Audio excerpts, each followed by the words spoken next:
లేదు, స్పెషలీ నిన్న సినిమా చూడకపోయి ఉంటే నేను ఇంకా బెటర్గా మాట్లాడేవాడిని. సినిమా చూసిన తర్వాత నాకు ఇక్కడ చాలామంది ఇక్కడ వచ్చిన మా మీడియా ఫ్రెండ్స్ అందరికీ నాకు ఎప్పటి నుంచో పరిచయం ఉంది. అక్కడ వచ్చిన వీడియో మిత్రులకి, అక్కడ సోషల్ మీడియాలో ఉన్న మిత్రులకి, టీవీలో చూస్తున్న అందరికీ, స్పెషలీ మా అభిమానులందరికీ చాలా చాలా థ్యాంక్ యూ చెప్పడానికి, మనస్ఫూర్తిగా థ్యాంక్ యూ చెప్పడానికి ఇక్కడికి వచ్చాను.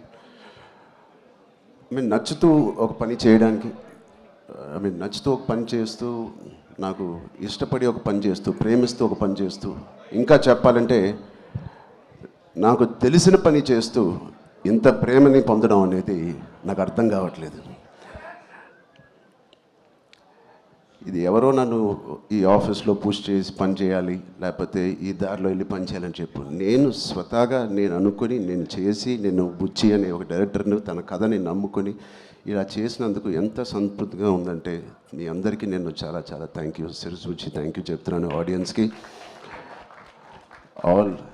All the cinema audience across India, UK, US, Dubai, అన్ని చోట్ల ఎవ్రీ డే సినిమా కలెక్షన్స్ కానీ వాళ్ళ లవ్ ఫర్ గుడ్ ఫిలిం పెరగడం చూస్తున్నాను. అండ్ ఫస్ట్ టైం నేను చాలా రోజుల తర్వాత ఒక సినిమా థియేటర్లో, ఒక మంచి సినిమా, కామ్ అయిన థియేటర్ కదా, ప్రసాద్లో కొంచెం క్లాస్గా ఉంటుందని వెళ్ళాను. ఆల్మోస్ట్ శ్రీరాములో లేకపోతే రమరామలో ఉన్నట్టు అంత రియాక్షన్స్ చూస్తున్నారు. అండ్ ఈ సీన్కి ఏదైనా చేపలు కొడతారనుకుంటే కాదు, అసలు అనుకోని సీన్స్ కూడా నాకు చేపలు కొడుతున్నారు, ఇన్స్పైరింగ్గా ఉంది అంటున్నారు. వాళ్ళందరికీ ఇలాంటి ఒక సినిమా కలుగు చేసినందుకు మా టీం అందరికీ, బుచ్చిబాబుకి, వాళ్ళందరికీ చాలా చాలా థ్యాంక్ యూ. ఈ ఎక్స్పీరియన్స్ నాకు ఇచ్చినందుకు, నా సినిమా కెరియర్లో, నా లైబ్రరీలో నంబర్ 1 or 2 సినిమాగా నిలిచిపోయే ఒక సినిమా ఇచ్చినందుకు.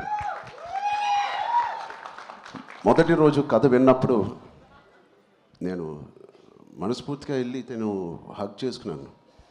బట్ ఇది ఎంత రిస్క్ అయినా కదా అని నాకు తర్వాత తెలిసింది.